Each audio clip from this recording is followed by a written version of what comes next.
शक्तियाँ मिल रही अपार तुमसे। भाग्य के द्वारे खुले हमको हमारे मिले, भाग्य के द्वारे खुले हमको हमारे मिले। आए जीवन में ये बहार तुमसे ओ बाबा। जुड़ गई है मन की तार तुमसे, शक्तियाँ मिल रही अपार तुमसे।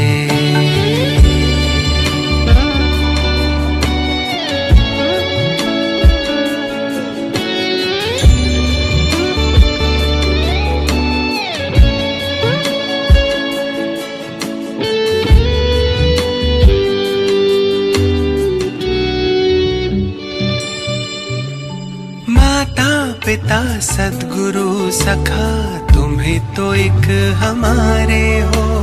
शिक्षक तुम्ही, रक्षक तुम्ही, दिल के तुम्ही सहारे हो।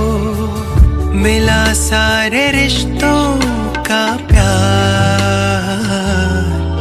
तुमसे ओ बाबा।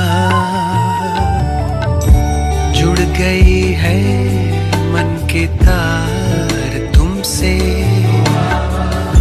शक्तियाँ मिल रही अपार तुमसे।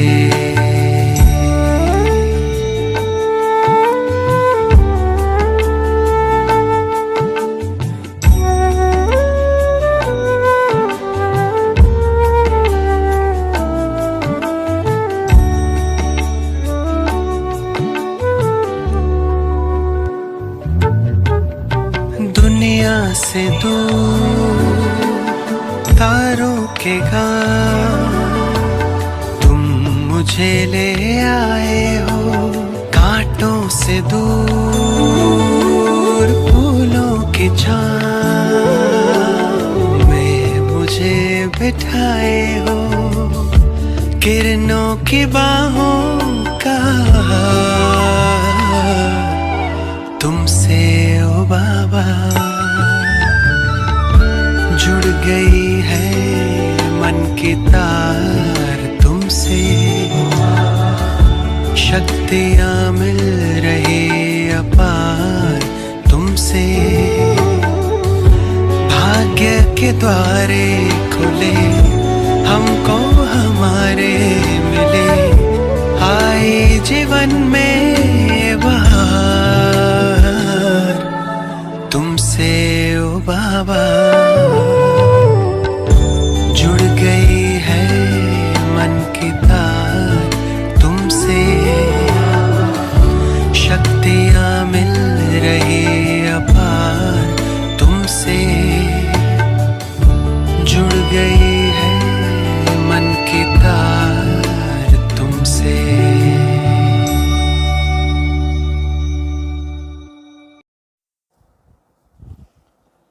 ओम शांति। 12 जुलाई 2024 बाप दादा के मधुर महावाक्य।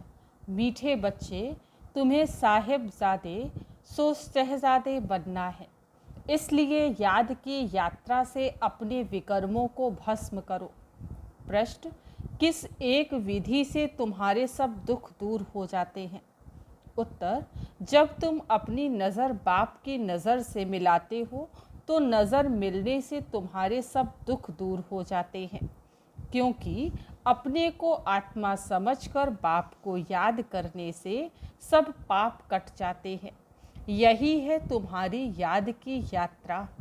तुम देह के सब धर्म छोड़ बाप को याद करते हो, जिससे आत्मा सतो प्रधान बन जाती है। तुम सुख धाम के मालिक बन जाते हो। ओम शांति। शिव भगवानुवाच, अपने को आत्मा समझ कर बैठो।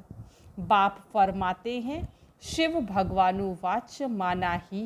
शिव बाबा समझाते हैं, बच्चे अपने को आत्मा समझकर बैठो, क्योंकि तुम सब ब्रदर्स हो, एक ही बाप के बच्चे हो। एक ही बाप से वर्षा लेना है। हूबहू जैसे 5000 वर्ष पहले बाप से वर्षा लिया था। आदि सनातन देवी देवताओं की राजधानी में बाप बैठ समझाते हैं, तुम सूर्यवंशी अर्थात विश्व के मालिक कैसे बन सकते हो। मुझे अपने बाप को याद करो, तुम सब आत्माएं भाई भाई हो। ऊंचते ऊंच भगवान एक ही है। उस सच्चे साहिब के बच्चे शहजादे हैं। यह सब बाप बैठ समझाते हैं। उनकी श्रीमत पर बुद्धि का योग लगाएंगे तो तुम्हारे सब पाप कट जाएंगे, सब दुख दूर हो जाएंगे। बाप से जब हमारी आंखें मिलती हैं तो सब दुख दूर हो जाते हैं। आंखें मिलाने का भी अर्थ समझाते हैं। अपने को आत्मा समझ बाप को याद करो। ये है याद की यात्रा। इसको योग अग्नि भी कहा जाता है। इस योग अग्नि से तुम्हारे जो जन्म जन्मांतर के पाप हैं वह भस्म हो जाएंगे। यह है ही दुख धाम, सभी नरकवासी हैं। तुमने बहुत पाप किए हैं। इसको कहा जाता है रावण राज्य, सतयुग को कहा जाता है राम राज्य। तुम ऐसे समझा सकते हो। भल कितनी भी बड़ी सभा बैठी हो, भाषण करने में हर्जा नहीं। तुम तो भगवानुवाच कहते रहते हो। शिव भगवानुवाच, हम सब आत्माएं उनकी संतान हैं, ब्रदर्स हैं। बाकी श्री कृष्ण की कोई संतान थे ऐसे नहीं कहेंगे, न इतनी रानियां ही थी। श्री कृष्ण का तो जब स्वयंवर होता है नाम ही बदल जाता है। हाँ, ऐसे कहेंगे लक्ष्मी नारायण के बच्चे थे। राधे कृष्ण ही स्वयंवर के बाद लक्ष्मी नारायण बनते हैं। तब एक बच्चा होता है, फिर उनकी डिनेस्टी चलती है। तुम बच्चों को अब मामेकम याद करना है। देह के सब धर्म छोड़ो, बाप को याद करो तो तुम्हारे सब पाप कट जाएंगे। सतो प्रधान बन स्वर्ग में जाएंगे।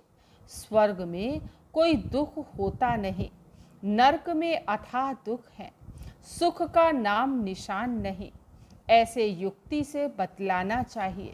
शिव भगवानुवाच, हे बच्चों, इस समय तुम आत्माएं पतित हो, अब पावन कैसे बनो। मुझे बुलाया ही है, हे पतित पावन आओ। पावन होते ही हैं सतयुग में, पतित होते हैं कलयुग में। कलयुग के बाद फिर सतयुग जरूर बनना है। नई दुनिया की स्थापना, पुरानी दुनिया का विनाश होता है। गायन भी है ब्रह्मा द्वारा स्थापना। हम ब्रह्मा कुमार कुमारियाँ एडॉप्टेड चिल्ड्रन हैं। हम हैं ब्राह्मण चोटी, विराट रूप भी है। पहले ब्राह्मण जरूर बनना पड़े। ब्रह्मा भी ब्राह्मण है। देवताएं हैं ही सतयुग में। सतयुग में सदा सुख है, दुख का नाम नहीं। कलयुग में अपरम अपार दुख है, सब दुखी हैं। ऐसा कोई नहीं होगा जिसको दुख ना हो। यह है रावण राज्य। यह रावण भारत का नंबर 1 दुश्मन है। हर एक में 5 विकार हैं। सतयुग में कोई विकार नहीं होते। वह है पवित्र गृहस्थ धर्म। अभी तो दुख के पहाड़ गिरे हुए हैं और भी गिरने हैं। यह इतने बॉम्ब्स आदि बनाते रहते हैं, रखने लिए थोड़े ही हैं। बहुत रिफाइन कर रहे हैं, फिर रिहर्सल होगी, फिर फाइनल होगा। अभी समय बहुत थोड़ा है। ड्रामा तो अपने समय पर पूरा होगा ना। पहले पहले शिव बाबा का ज्ञान होना चाहिए। कुछ भी भाषण आदि शुरू करते हो तो हमेशा पहले पहले कहना है शिवाय नमः, क्योंकि शिव बाबा की जो महिमा है वह और कोई की नहीं हो सकती। शिव जयंती ही हीरे तुल्य है। श्री कृष्ण के चरित्र आदि कुछ है नहीं। सतयुग में तो छोटे बच्चे भी सतो प्रधान ही होते हैं। बच्चों में कोई चंचलता आदि नहीं होती। श्री कृष्ण के लिए दिखाते हैं मक्खन खाते थे, ये करते थे। यह तो महिमा के बदले और ही ग्लानि करते हैं। कितनी खुशी में आकर कहते ईश्वर सर्वव्यापी है, तेरे में भी है मेरे में भी है। ये बड़ी भारी ग्लानि है, परंतु तमो प्रधान मनुष्य इन बातों को समझ नहीं सकते। तो पहले पहले बाप का परिचय देना चाहिए। वह निराकार बाप है जिसका नाम ही है कल्याणकारी शिव, सर्व का सद्गति दाता। वह निराकार बाप सुख का सागर, शांति का सागर है। अब इतना दुख क्यों है? क्योंकि रावण राज्य है। रावण है सबका दुश्मन, उसको मारते भी हैं परंतु मरता नहीं। यहाँ कोई एक दुख नहीं है, अपरम अपार दुख है। सतयुग में है अपरम अपार सुख। 5000 वर्ष पहले बेहद के बाप के बच्चे बने थे और यह वर्षा बाप से लिया था। शिव बाबा आते हैं ज़रूर, कुछ तो आकर करते हैं ना, एक्यूरेट करते हैं, तब तो महिमा गाई जाती है। शिवरात्रि भी कहते हैं। फिर है श्री कृष्ण की रात्रि, और शिवरात्रि और श्री कृष्ण की रात्रि को भी समझना चाहिए। शिव तो आते ही हैं बेहद की रात में। श्री कृष्ण का जन्म अमृत वेले होता है, ना कि रात्रि को। शिव की रात्रि मनाते हैं परंतु उनकी कोई तिथि तारीख नहीं। श्री कृष्ण का जन्म होता है अमृत वेले। अमृत वेला सबसे शुभ मुहूर्त माना जाता है। वो लोग श्री कृष्ण का जन्म 12 बजे मनाते हैं, परंतु वह प्रभात तो हुई नहीं। प्रभात सवेरे 2-3 बजे को कहा जाता है, जबकि सिमरन भी कर सके। ऐसे थोड़े ही 12 बजे विकार से उठकर कोई भगवान का नाम भी लेते होंगे? बिल्कुल नहीं। अमृत वेला 12 बजे को नहीं कहा जाता। उस समय को मनुष्य पतित गंदे होते हैं, वायुमंडल ही सारा खराब होता है। 2:30 बजे थोड़े ही कोई उठता है। 2, 3, 4 बजे का समय अमृत वेला है। यह समय उठकर मनुष्य भक्ति करते हैं। यह टाइम तो मनुष्यों ने बनाए हैं, परंतु वह कोई समय है नहीं। तो तुम श्री कृष्ण की वेला निकाल सकते हो, शिव की वेला कुछ भी नहीं निकाल सकते। यह तो खुद ही आकर समझाते हैं। तो पहले पहले महिमा बतानी है शिव बाबा की। गीत पिछाड़ी में नहीं, पहले बजाना चाहिए। शिव बाबा सबसे मीठा बाबा है, उनसे बेहद का वर्षा मिलता है। आज से 5000 वर्ष पहले यह श्री कृष्ण सतयुग का पहला प्रिंस था। वहाँ अपरम अपार सुख थे। अभी भी स्वर्ग का गायन करते रहते हैं। कोई मरता है तो कहेंगे फलाना स्वर्ग गया। अरे अभी तो नर्क है। स्वर्ग हो तो स्वर्ग में पुनर्जन्म ले सके। समझाना चाहिए, हमारे पास तो इतने वर्षों का अनुभव है, वह सिर्फ 15 मिनट में तो नहीं हो सकते। इसमें तो टाइम चाहिए। पहले पहले तो 1 सेकंड की बात सुनाते हैं। बेहद का बाप जो दुख हरता सुख करता है, उनका परिचय देते हैं। वह हम सभी आत्माओं का बाप है। हम बीके सब शिव बाबा की श्रीमत पर चलते हैं। बाप कहते हैं, तुम सब भाई भाई हो, मैं तुम्हारा बाप हूँ। मैं 5000 वर्ष पहले आया था, तब तो शिव जयंती मनाते हैं। स्वर्ग में कुछ मनाया नहीं जाता। नई दुनिया की स्थापना ब्रह्मा द्वारा, पुरानी दुनिया का विनाश शंकर द्वारा। अब इस पुरानी दुनिया का वायुमंडल तो तुम देख रहे हो। इस पतित दुनिया का विनाश तो ज़रूर होना है। इसलिए कहते कि पावन दुनिया में ले चलो। अथाह दुख है, लड़ाई, मौत, विधवापना, जीव घात करना। सतयुग में तो अपार सुखों का राज्य था। यह एम ऑब्जेक्ट का चित्र तो ज़रूर वहाँ ले जाना चाहिए। यह लक्ष्मी नारायण विश्व के मालिक थे। 5000 वर्ष की बात सुनाते हैं। इन्होंने कैसे यह जन्म पाया, कौन से ऐसे कर्म किए जो यह बने। कर्म अकर्म विकर्म की गति बाप ही समझाते हैं। सतयुग में कर्म अकर्म हो जाते हैं। यहाँ तो रावण राज्य होने कारण कर्म विकर्म बन जाते हैं। इसलिए इसको पाप आत्माओं की दुनिया कहा जाता है। लेन देन भी पाप आत्माओं से ही है। पेट में ही बच्चा होता है तो सगाई कर देते हैं। कितनी क्रिमिनल दृष्टि है। यहाँ है ही क्रिमिनल आइज्ड।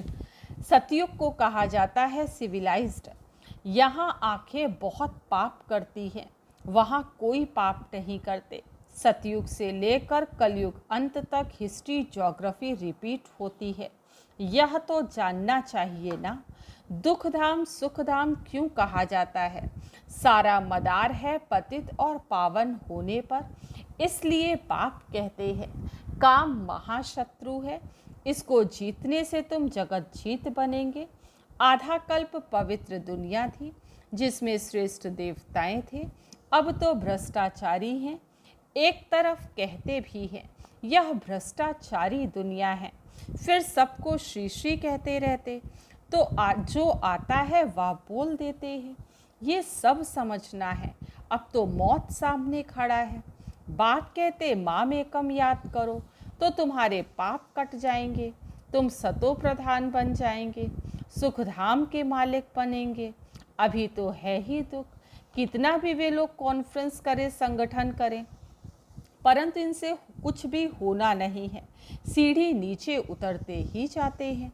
बाप अपना कार्य अपने बच्चों द्वारा करा रहे हैं। तुमने पुकारा है पतित पावन आओ, तो मैं अपने समय पर आया हुआ हूँ। यदा यदा ही धर्मस्य, इसका अर्थ भी नहीं जानते, भुलाते हैं। जो खुद भुलाते हैं तो जरूर खुद पतित हैं। बाप कहते हैं रावण ने तुमको पतित बनाया है, अब मैं पावन बनाने आया हूँ। वह पावन दुनिया थी, अब पतित दुनिया है। 5 विकार सब में है, अपरम अपार दुख है।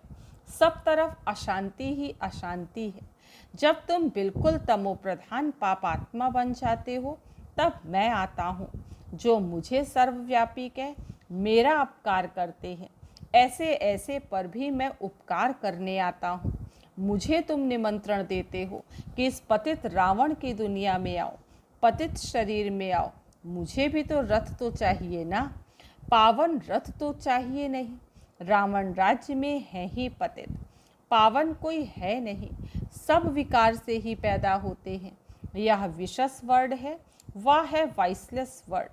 अब तुम तमो प्रधान से सतो प्रधान कैसे बनेंगे।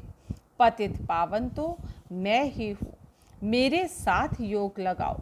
भारत का प्राचीन राजयोग यह है। आएंगे भी जरूर गृहस्थ मार्ग में। कैसे वंडरफुल रीति आते हैं। यह पिता भी है तो माँ भी है, क्योंकि गौ मुख चाहिए जिससे अमृत निकले, तो यह माता पिता है। फिर माताओं को संभालने के लिए सरस्वती को हेड रखा है। उनको कहा जाता है जगत अम्बा, काली माता कहते हैं। ऐसे काले शरीर कोई के होते हैं क्या। श्री कृष्ण को काला कर दिया है क्योंकि कामचिता पर चढ़ काले बन गए हैं। श्री कृष्ण ही सांवरा फिर गोरा बनता है। इन सब बातों को समझने के लिए भी टाइम चाहिए। कोटों में कोई में भी कोई की बुद्धि में बैठता होगा, क्योंकि सभी में 5 विकार प्रवेश हैं। तुम यह बात सभा में भी समझा सकते हो, क्योंकि कोई को भी बोलने का हक है, ऐसा मौका लेना चाहिए। ऑफिशियल सभा में कोई बीच में प्रश्न आदि नहीं करते हैं। नहीं सुनना है तो शांति से चले जाओ, आवाज़ ना करो, ऐसे ऐसे बैठ समझाओ। अभी तो अपार दुख है, दुख के पहाड़ गिरने हैं। हम बाप को, रचना को जानते हैं। तुम तो किसका भी ऑक्यूपेशन नहीं जानते हो। बाप ने भारत को पैराडाइज कब और कैसे बनाया था, यह तुम नहीं जानते हो। आओ तो समझाएं। 84 जन्म कैसे लेते हैं। 7 दिन का कोर्स लो तो तुमको 21 जन्म के लिए पाप आत्मा से पुण्य आत्मा बना देंगे।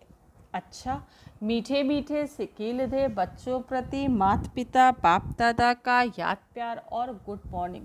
रूहानी बाप की रूहानी बच्चों को नमस्ते। हम रूहानी बच्चों की रूहानी बाप दादा को याद प्यार, गुड मॉर्निंग और नमस्ते। आज की मुरली से धारणा के लिए मुख्य सार। फर्स्ट पॉइंट, कर्म अकर्म विकर्म की गुह्य गति को जो बाप ने समझाई है वह बुद्धि में रख पाप आत्माओं से अब लेन देन नहीं करनी है। सेकंड पॉइंट, श्रीमत पर अपना बुद्धि योग एक बाप से लगाना है। सतो प्रधान बनने का पुरुषार्थ करना है। दुखधाम को सुखधाम बनाने के लिए पतित से पावन बनने का पुरुषार्थ करना है। क्रिमिनल दृष्टि को बदलना है। आज का वरदान, नॉलेजफुल बन, सर्व व्यर्थ के प्रश्नों को यज्ञ में स्वाहा करने वाले निर्विघ्न भव। नॉलेजफुल बन, सर्व व्यर्थ के प्रश्नों को यज्ञ में स्वाहा करने वाले निर्विघ्न भव। जब कोई विघ्न आते हैं तो क्या क्यों के अनेक प्रश्नों में चले जाते हो। प्रश्न चित्त बनना अर्थात परेशान होना। नॉलेजफुल बन, यज्ञ में सर्व व्यर्थ प्रश्नों को स्वाहा कर दो तो आपका भी टाइम बचेगा और दूसरों का भी टाइम बच जाएगा। इससे सहज ही निर्विघ्न बन जाएंगे। निश्चय और विजय जन्म सिद्ध अधिकार है। इस शान में रहो तो कभी भी परेशान नहीं होंगे। स्लोगन, सदा उत्साह में रहना और दूसरों को उत्साह दिलाना यही आपका ऑक्यूपेशन है। सदा उत्साह में रहना और दूसरों को उत्साह दिलाना यही आपका ऑक्यूपेशन है। अच्छा, ओम शांति।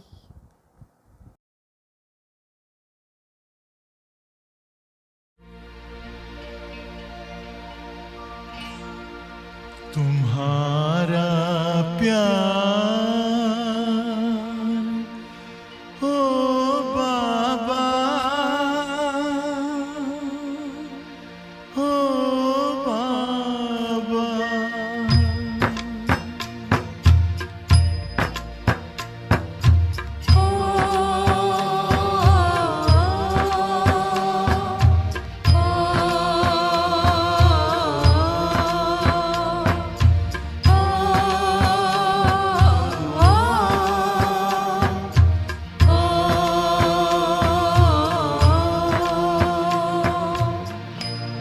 तुम्हारा प्यार ओ बाबा सुखों का सार देता है। तुम्हारा प्यार ओ बाबा सुखों का सार देता है। तुम्हारी याद में खुशियों का सब संसार मिलता है। तुम्हारी याद में खुशियों का सब संसार मिलता है। तुम्हारा प्यार ओ बाबा,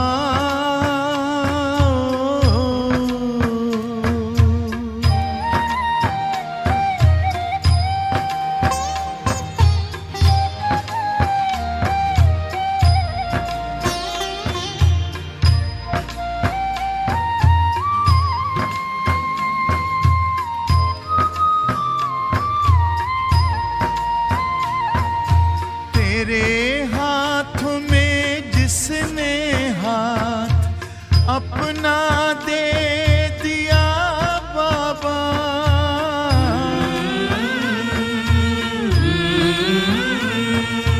तेरे हाथों में जिसने हाथ अपना दे दिया बाबा, तेरी राह में चल कर साथ तेरा ले लिया बाबा, साथ ले लिया बाबा।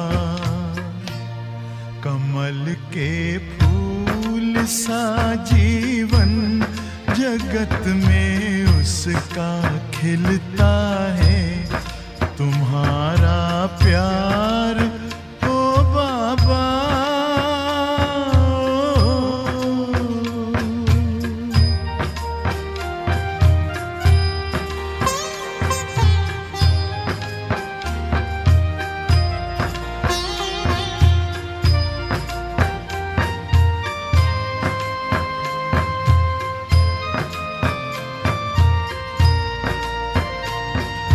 नजर जिनकी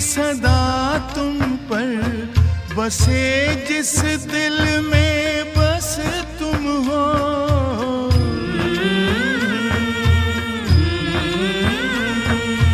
नजर जिनकी सदा तुम पर बसे जिस दिल में बस तुम हो, बने पावन सरस जीवन दिखते बस तुम ही तुम हो, दिखते बस तुम ही तुम हो। तेरी पलकों की छाया में हमेशा वो तो पलता है तुम्हारा प्यार ओ बाबा।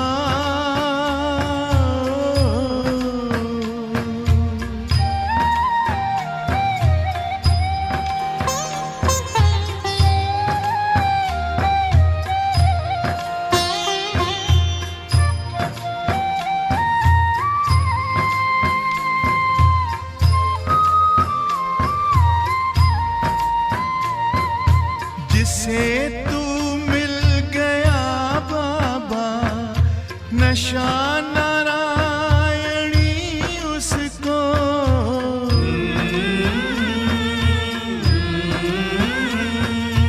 जिसे तू मिल गया बाबा नशा नारायणी उसको, नहीं दुनिया का फिर कोई आता रास शय उसको, आता रास शय उसको। गगन में पंछी बन उड़ता सितारों पर वो चलता है तुम्हारा प्यार